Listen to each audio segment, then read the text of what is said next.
Welcome! Today we're going to look at clearing the unable to initialize error followed by a 2-digit code on your Brother MFC-J5845DW. This video will cover multiple models. Even though your machine may not match the model referred to on the screen, the overall process will be the same. The unable to initialize error, followed by a 2-digit code, appears if there is paper or other foreign objects stuck in your machine or if your machine is experiencing a mechanical malfunction. We will begin by opening the scanner cover.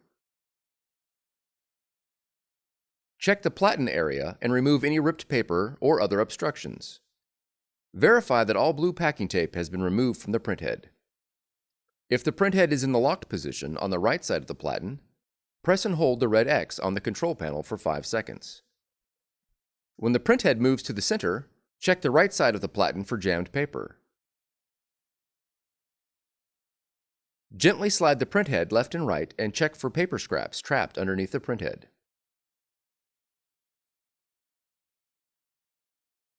Leaving the cover open, turn to the back of the machine and open the jam clear cover. Remove any jammed paper by gently pulling with both hands. Close the jam clear cover. Returning to the front of the machine, close the scanner cover.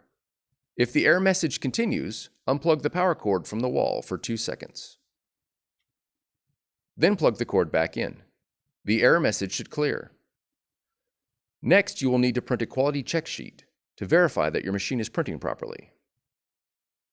On the touchscreen, press the ink icon. Then press Improve Print Quality.